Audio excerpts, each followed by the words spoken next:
Conexões JB-FM segue a rodada de entrevistas com os pré-candidatos à presidência da República. Hoje, cenário diferente, você está notando. Viemos até São Paulo conversar com ele, Renan Santos, do Missão. Queria começar falando das pesquisas. Você tem crescido nas pesquisas, mas ainda assim, você perde com uma diferença considerável para o presidente Lula, assim como todos os outros candidatos identificados com a direita.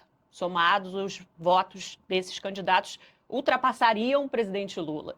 Como é que você enxerga o caminho para romper esse cenário? Vocês não pensam em unir em prol de uma candidatura única da direita? Nunca, nunca. Eu vou unir com um homem fraco. Quem é fraco? Fraco, todos os outros três que estão concorrendo comigo são homens fracos. Ele talvez seja só homem forte do Vorcaro. O Zema puxa saco do Flávio. O Caiado puxa saco do Flávio. Quem é que vai ter coragem de enfrentar o crime organizado quando tem medo de tomar bronca de tia do Zap no Instagram por ter tido uma opinião contrária à família Bolsonaro? Eu não acho que esses caras sejam realmente brabos, né? Eles tentam, não, eu enfrento o crime, enfrenta. Então, minha pré-candidatura é melhor do que a deles. Então, se eles têm um senso de, vamos dizer, de vocação pública, apoiem quem é melhor. Eu sou mais inteligente. Diferente deles, eu sou presidente do meu próprio partido político. Então eu não fico igual o Kassab, eu não fico igual o Caiado, dependendo do Kassab. Eu não fico igual o Zema tomando pito do Partido Novo. Eu fundei um partido político. Eu não preciso puxar saco nem pedir autorização para ninguém. Eu liderei um impeachment contra Dilma Rousseff, diferente deles. Liderei o próprio Caiado no impeachment da Dilma Rousseff. Ele vinha se consultar comigo, ele ia nas manifestações que eu convocava.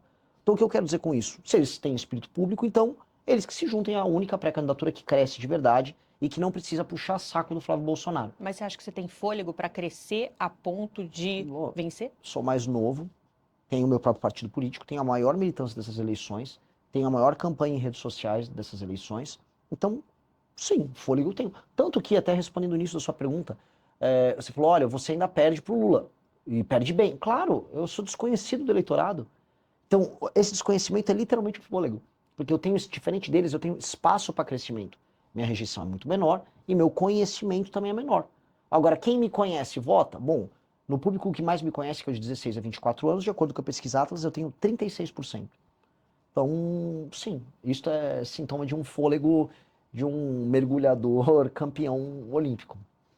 Você falou de rejeição menor, mas de experiência menor também, Renan.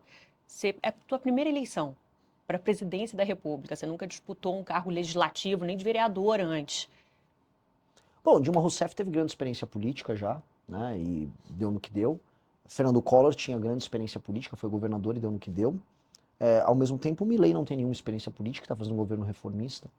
O Donald Trump, não estou aqui falando um julgamento, não gosto muito do mandato do Trump.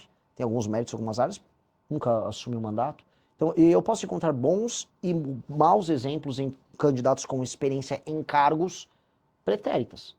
Então eu posso achar bons e maus exemplos nisso. Não é isso que determina se o cara vai ser um bom líder. O que vai determinar se eu sou um bom líder é, antes de tudo, ser um líder. E eu sou um líder político há mais de 12 anos. Eu fundei o Movimento Brasil Livre em 2014.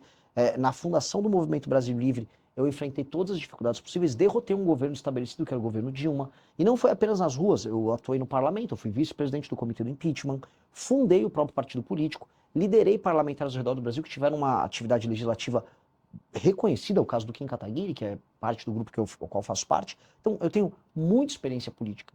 E eu tenho muita experiência política sendo líder do bloco político ao qual faço parte. Porque ter experiência política sendo submisso a outra liderança no próprio bloco político não te credencia a ser presidente. Qual a experiência que o Caiado tem de ser líder? Líder. Ele não é líder de nada, não é líder nem do PSD. Tem que se submeter às decisões do Kassab. Qual a experiência do Zema de ser líder? Nenhuma. Ele tem que obedecer. Ambos governam estados importantíssimos. Um técnico pode ser um bom governador. Caiado. O que está demonstrado, por exemplo, o Zema, até para refrendar o que eu estou falando, o primeiro cargo dele foi ser governador. Tarcísio, o primeiro cargo dele foi ser governador. E ambos queriam ser pré-candidatos à presidência da República. O que eu posso dizer para você é, um técnico como o Tarcísio, que ele era um técnico do governo federal, um técnico pode assumir um mandato do ponto de vista técnico. Agora, para resolver um problema de um país, você precisa de um líder. Você precisa de um técnico, você precisa de um líder. O Brasil precisa de líder. Líder eu sou, eu tenho muito mais experiência enquanto líder do que todos eles. Flávio nem coloco, porque a função dele é ser filho. A última coisa que um cara como filho é líder. A função dele é ser, eu sou filho do meu pai, atenção, meu nome é Flávio Bolsonaro. Então, claramente isso não é um problema. Porque existe um problema, e é um problema que eu vou resolver na presidência da República. Um dos temas quentes é um tema, aliás, você está sempre indo nos temas quentes, mas é um tema que se posiciona muito claramente, é a escala 6x1. Fim da escala 6x1. Está avançando, chegou no Senado, a gente tem até agora uma publicação de um grande manifesto reunindo, você viu, entidades empresariais, representam 90% do PIB do país, colocando uma alternativa que é PEC 12 do trabalho flexível, contrária à escala 6x1, ao fim da escala 6x1, à escala 5x2. Como é que é a sua posição? Eu já vi que você se posicionou contrário a isso.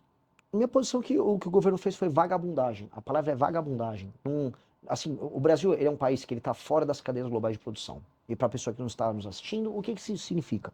Significa que se você vai fazer um carro, nenhuma empresa quer jogar os componentes do carro para aqui. Se você vai fazer um celular, os componentes não são feitos aqui. Por quê? Porque é caro produzir aqui. E se é caro produzir os produtos que o mundo consome, significa que nós não teremos empregos de qualidade aqui. Então, o Brasil devia estar focando, que eu vou focar no meu governo, em fazer reformas que aumentem a competitividade. O Lula não liga para isso. A lógica do Lula, você pode pegar um mapa eleitoral do PT, é obter votos onde as pessoas não trabalham. E é verdade. Não estou aqui fazendo uma declaração preconceituosa, nem nada. Onde você tem menos atividade econômica, onde você tem um maior número de pessoas dependendo de auxílios governamentais, a taxa de voto, o percentual de voto no Lula é maior. O Lula é inimigo do trabalho e da produção. Desculpa cair no clichê de xingar o Lula disso e daquilo. O Lula, a vida inteira dele foi lutar contra o trabalho. A vida inteira dele foi essa. E aí as pessoas vão perder. E eu estou avisando, eu, nosso deputado Kim, estou avisando. Vocês estão caindo numa conversa mole.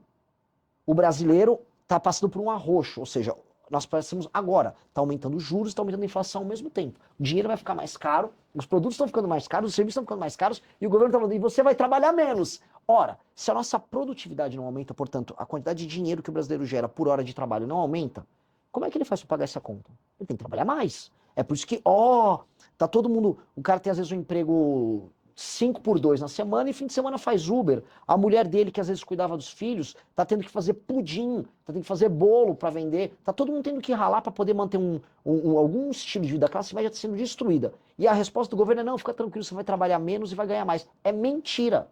É mentira, é um estelionato, é papo de vagabundo do Lula. E assim, qual foi a resposta da direita? Porque tem a direita, vai aquele Nicolas Ferreira, aquele patife Flávio Bolsonaro, volta com o governo. Volta com o governo. Que coisa imunda. Não tem coragem de se posicionar porque tem medo de perder voto. E aí nós nos posicionamos contrários porque o que o Brasil precisa é flexibilização nas leis trabalhistas. Que é exatamente essa PEC. Ela gera alguma flexibilização porque ela faz com que você pague por hora, mas aceitando que houve uma diminuição de jornada de 44 para 40 horas.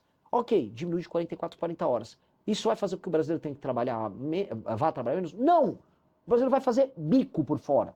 Todo mundo que tem restaurante, e mesmo agricultor já está combinando de fazer assim, ó. Olha, eu não vou poder, eu vou precisar que a gente trabalhe no sábado e no domingo. Então contrata os seus caras, você fala pro vizinho, eles trabalham até tal dia e aí nos outros dias eu vou ter que contratar. Só que para quem eles vão jogar o custo dessa ineficiência? É no preço da comida, vai jogar para o consumidor, vai diminuir as margens, já está todo mundo atolado, o agro está com um surto de recuperação judicial agora. É isso que o governo propõe? Enquanto ele aumenta os custos de quem trabalha e produz, os juros estão aumentando, porque o governo não para de gastar mal, a inflação está subindo, a gente está indo para uma crise gigantesca. O Brasil, não entrou num colapso econômico lá naquela crise do governo Dilma, você lembra? 2014, 15, 16? Porque surgiu a uberização. Porque foi na mesma época que chegaram os aplicativos no Brasil, e aí todo mundo que perdeu o emprego pôde virar entregador ou pôde virar motorista de Uber.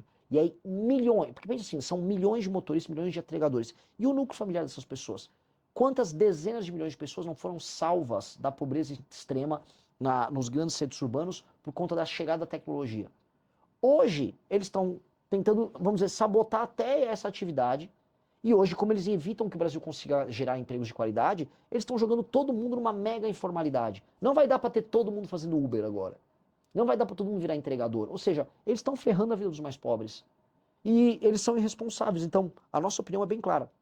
Nós temos que flexibilizar as leis trabalhistas.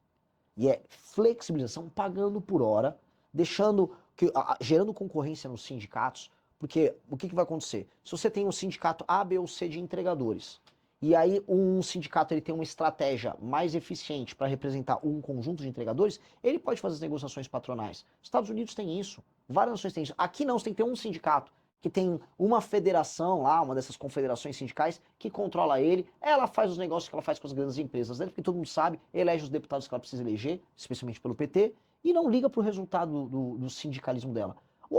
Veja só, eu não sou contra sindicatos, eu estou falando aqui, tem que ter mais sindicatos concorrendo entre si e, paralelamente, o trabalhador faz o contrato dele do jeito que ele quer fazer. E flexibiliza. As experiências internacionais vão todas na linha de quem flexibiliza gera mais emprego e gera mais renda. Então, é o que nós temos que fazer. Se avançar, e é o que parece, a votação da redução da escala 6x1, você, se eleito, trilharia algum caminho para tentar derrubar? Eu faria diferente. Já que eles destruíram a CLT com isso, eu vou propor um novo regime de contratação paralelo. Porque cometeu crime. Eu vivo falando de lei e ordem. Ó, vou prender, vou passar o cerol nos membros do crime organizado, tal, beleza. Ah, não, mas e se um cara invade o Congresso, mas ele é de direita? Não vai fazer nada? As pessoas cometeram crimes. Então, quem cometer crime tem que receber punição. É o básico. Agora, o problema Mas você acha que a punição que está sendo dada já é suficiente? eu acho que o processo ele é eivado de vícios formais, a ponto de, se eu fosse falar, vamos dizer, na letra pura da lei, é injusto de cabo a rabo, os processos são nulos. Imagina você fazer audiências coletivas. Houve audiências coletivas virtuais dos presos do 8 de janeiro. Audiências coletivas, isso é coisa sabe, de regime de exceção. Você faz, a pessoa não tem o inquérito dela individualizado. Não, o Xandão mandou assim, junta todos os advogados aí e vamos fazer um inquérito coletivo. Isso é insanidade. E ele fez. Então, é eivado de nulidades. Ao mesmo tempo, como foi politizado o caso em todos os termos, aquelas pessoas também precisam de uma punição. Então, o Congresso atuar no meio é reconhecer que o sistema de justiça brasileiro fracassou completamente e você vai ter que ter uma resposta política para isso. Por isso que a dosimetria é uma resposta política. Há uma punição, mas não do tamanho que ela está, para todos os envolvidos. Para o presidente Bolsonaro, ex-presidente. Dosimetria também. Ele também, eu não sou tonto, eu li o processo dele. O Bolsonaro fez o que fez, e não é sobre o dia 8 de janeiro. Jogar o de 8 de janeiro no colo do Bolsonaro é uma narrativa que o STF quer para dizer que o STF derrotou os inimigos da democracia no 8 de janeiro. 8 de janeiro é o menor dos problemas para o Bolsonaro. O problema do Bolsonaro foi o que ele fez antes. Foram as pessoas que foram incitadas pela equipe, e foi pegar as conversas pela equipe do governo dele, que respondiam diretamente a ele. Foram as reuniões com a minuta do golpe, tratadas com chefes das Forças Armadas brasileiras, para cometer um ato ilegal. Foi a organização de uma militância virtual para levar as pessoas a fazer todas aqueles acampamentos. Ou seja, havia uma cadeia de comando e não é que aqueles foram atos preparatórios. Já estava em execução um plano. E o Bolsonaro participou dessa execução do plano. Esse é o problema dele. Ele participou. Ele não brecou nenhuma das pessoas, ele se reuniu, ele falou o que falou com o Freire Gomes, com os generais. Então, ele precisa de alguma punição. Dito isso, o processo dele também é eivado de nulidades. Porque não passar a dosimetria é reconhecer que existe um tribunal de exceção tocado pelo Alexandre de Moraes. E aí o Alexandre de Moraes não quer que passe a dosimetria, porque no fundo ele está retirando as atribuições e autoridade especial que foi conferida de maneira ilegal a ele. Ele não é o juiz do Brasil. Então a dosimetria, o Congresso resolve isso politicamente, acaba com esse inquérito maldito e vira essa página da história.